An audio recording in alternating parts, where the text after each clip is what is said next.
보충 질의.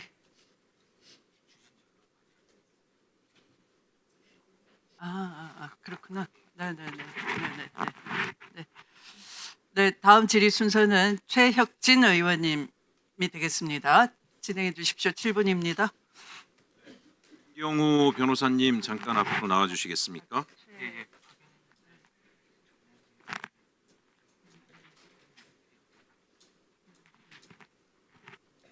네, 오늘 하루 종일 앉아 계시느라고 정말 고생 많으셨습니다. 저는 그 정치학을 공부한 사람이기 때문에 법률적인 부분에 대해서 제가 좀 혹시 잘 모르지 않나 싶어서 변호사님의 조언을 듣고자 지금 모시게 됐는데요. 오늘 제가 이 자리에서 우리 국민의힘 의원들과 우리 대법원에서 시종일관 궤변을 늘어놓으면서 삼권 분립을 둘러싼 혹세무민을 하고 있다라고 생각을 합니다. 그래서 관련해서 제가 변호사님께 몇 가지 좀 여쭤보려고 하는데요. 변호사님의 탁월한 식견으로 답변을 해주시기 바랍니다. 제가 알기로 이 삼권 분립이라고 하는 것은 국민을 위해서 생긴 거 아닙니까? 시민을 보호하기 위해서. 그렇습니다. 예, 이권 분립 뭐 이런 것도 하다가 행정부와 사법부만 분리하는 것만으로는 둘이 또 결탁해서 국민을 괴롭힐 수 있기 때문에 권한 남용으로 결국 입법부까지 포함한 삼권 분립이라고 하는 것이 민주주의의 중요한 원칙이 됐는데요. 지금 오늘 우리가 지난번에 대법원장, 조희대 대법원장 청문회라든가 오늘 대법원장을 이 자리에 증인 요청하고 한 것 자체가 사법부의 독립을 훼손한다, 삼권 분립을 훼손한다 이런 얘기를 하는데요. 제가 볼 때는 내란과 계엄을 저지른 행정부가 삼권 분립을 심각하게 훼손한 거죠.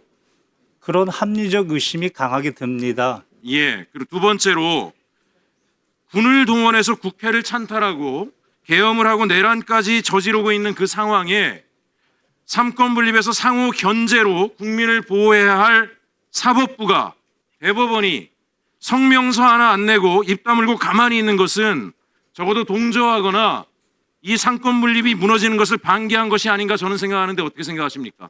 매우 부적절하거나 또는 위법의 소지가 있다고 합리적 의심이 가능합니다. 그렇죠. 또 한 가지, 당일 계엄 해지 의결을 하는데 우리 국민의힘의 대다수 의원분들이 계엄 해지의 의무를 충실히 이행하지 않고 도망을 가서 당사에 숨어서 계엄 해지가 안 되도록 방해하려고 하는 태도를 보였는데 이 또한 삼권 분립을 심각하게 위반하거나 훼손한 행위로 볼 수 있지 않습니까? 국회의원은 그 임무가 헌법과 법률에 따라야 합니다. 당일 계엄 해제를 위한 동의 절차에 적극적으로 나서지 않았다면 그런 의심이 충분히 합리적으로 가능합니다.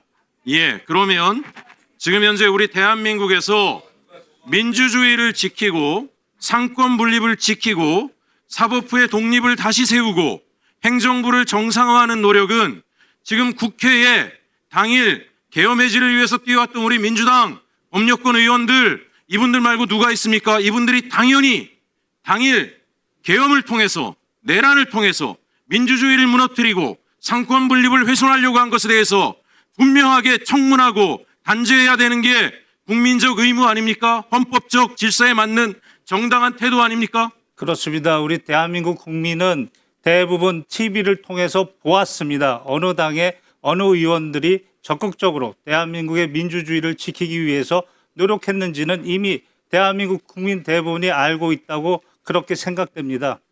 예, 제가 오늘 조용히 하세요. 조용히 하세요. 자, 오늘 국민의힘과 대법원이 제가 볼 때는 상당히 공조하는 듯한 느낌이 듭니다.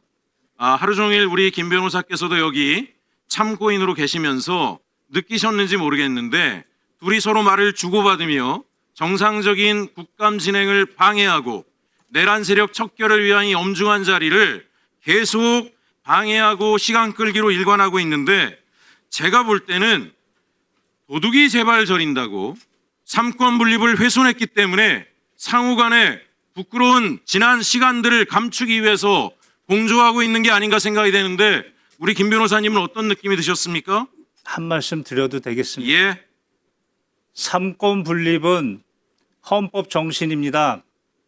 입법권과 행정권은 국민의 직접적 민주적 정당성이 그쪽으로 흘러갑니다. 다만 대법원은 임명권이라는 간접적인 민주적 정당성이 들어갑니다. 삼권 분립 그 자체가 목적이 아니고 삼권 분립은 균형 그리고 견제입니다.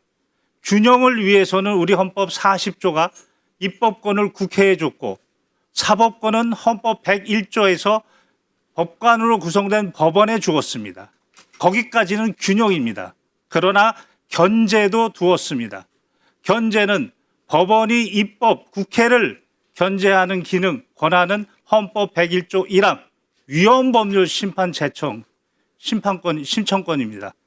반면에 국회가 법원을 견제할 수 있는 권한도 두었습니다. 그게 첫 번째가 헌법 104조 1항과 2항에서 대법원장과 대법관에 대한 임명 동의권입니다. 그리고 가장 중요한 게 헌법 65조의 탄핵, 소추, 발의입니다. 아무리 법관이라 하더라도 그 법관의 판결 내용이 아닌 직무 집행과 관련된 그 지점에 헌법과 법률 위반이 있다면 당연히 탄핵 소추의 대상입니다. 그 전제로서 특정한 사안에 대해서 국회가 질문하고 증인으로 요구해서 채택되면 누구나 대법원장도 누구나 특별한 법률의 규정이 없다면 나와서 증언을 해야 되는 것입니다. 바로 불출석 사유라는 것은 그런 특별한 규정의 객관적인 사유를 이야기하는 것이지 본인이 이야기하고 싶은 의견서는 여기서 충분히 이야기할 수 있다고 저는 그렇게 배웠습니다. 예.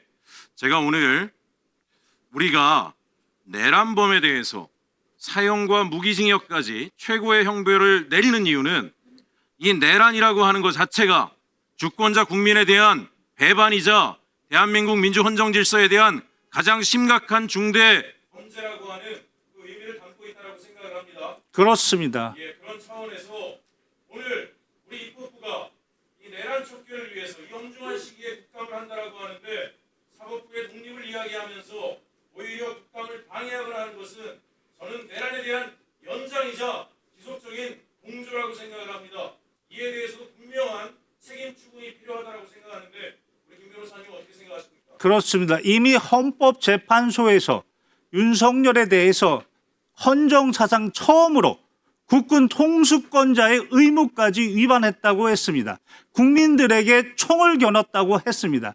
여기에 동조하고 있는 세력은 발본색원해야 됩니다. 그게 정말 헌정 질서를 세우는 것입니다.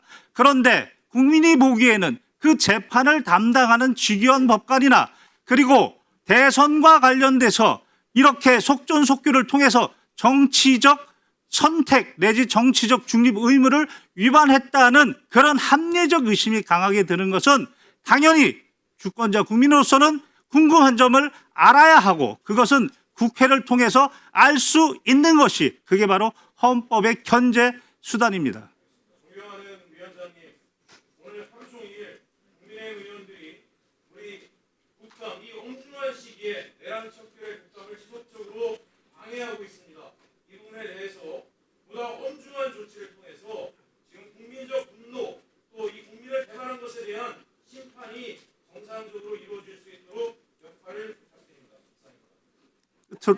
끝으로 한 말씀만 더 드려도 되겠습니까? 네, 해주십시오. 네. 소부의 심판권과 전원합의체의 심판권에 대해서 제가 배운 바대로 말씀드리겠습니다. 법원조직법 7조 1항은 주어가 대법원의 심판권은 이라고 되어 있습니다. 대법원의 심판권이 대법관 3분의 2 이상의 전원합의체, 그때에는 재판장이 대법원장입니다. 다만 3인 이상의 소부로 구성해서 그래서 거기서 4가지 사유에 해당하지 않으면 심판합니다. 심리하고 판결합니다. 판결한다는 것은 그 이름으로 판결합니다. 전원합의체도 그 이름으로 대법관 이름 모두로 판결하는 것이고 소부의 판결도 소부 대법관 3인의 이름 또는 4인의 이름으로 판결하는 것입니다. 그 심판권은 구별이 되는 것입니다. 전원합의체 판결이 있습니다.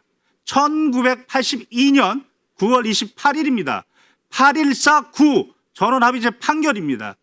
이 전원합의체 판결과 전원합의체의 심판권과 소부의 심판권은 구별되는 걸 전제로 해서 소부의 심판권이 전원합의체의 심판권을 침해했을 때는 무효라고 했습니다. 그래서 재심 사유라고 하는 전원합의체 판결이 있습니다. 이것은 전제가 소부의 심판권과 전원합의체 심판권이 구별된다는 것을 전제하는 것입니다. 이상입니다.